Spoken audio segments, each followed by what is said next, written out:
7 teaspoon எண்ணெய் விட்டுக்கிறேன். ஏன்னா 1/2 கிலோ அவ்வளோனால கொஞ்சம் கூடவே எண்ணெய் விட்டுக்கணும்.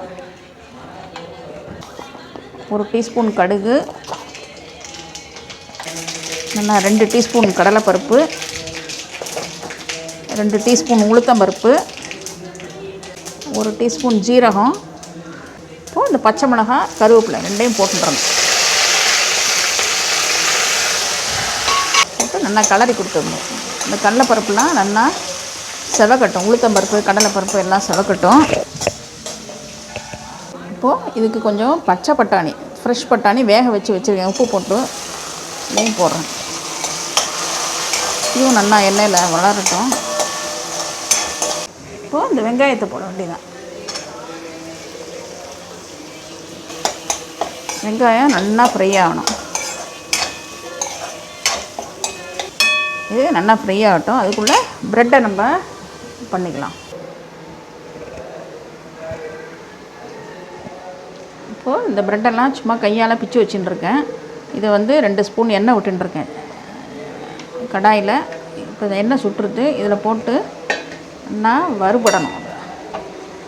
சிம்மில் வச்சு வறுக்கணும், இல்லாட்டா சட்டியாக ஒட்டினிடும். சிம்மில் வச்சு நல்லா வறுபடணும். இப்படி மெதுவாக பரட்டி விட்டேன்னா நல்லா வறுபட்டோம். இது வறுபடட்டும். அதுக்குள்ளே இங்கே இதுக்கு கொஞ்சம் மஞ்சப்பொடி போடுவோம். ஒரு 1/4 டீஸ்பூன் கிட்ட மஞ்சப்பொடி போட்டிருக்கேன்.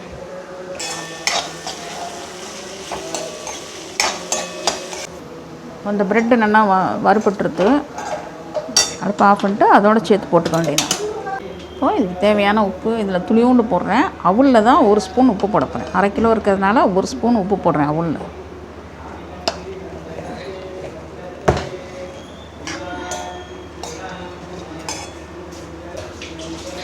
இதில் கொஞ்சம் கொஞ்சமாக எடுத்து போட்டு கிளறிக்கலாம்.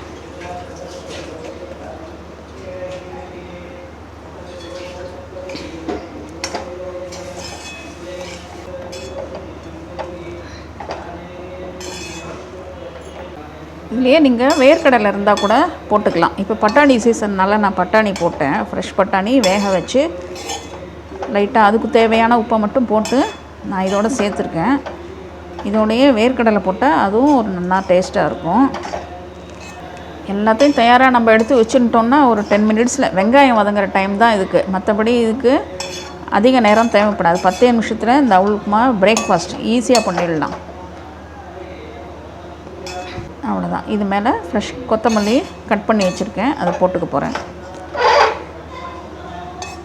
நல்லா அடியொட்ட கலரினா தான் எல்லா இடத்துலையும் உப்பு உரப்பு எல்லாம் சேர்ந்து வரும். இல்லை ஃப்ரெஷ் கொத்தமல்லி நல்லா கட் பண்ணி வச்சுருக்கேன், அதை போட்டுக்கேன். அவ்வளோதான். இப்போ நம்ம அவுள் உப்புமா ரெடி ஆகிடுது. பண்ணி பாருங்கோ. பிடிச்சிருந்தால் லைக் பண்ணுங்கோ, ஷேர் பண்ணுங்கோ, சப்ஸ்கிரைப் பண்ணுங்கோ.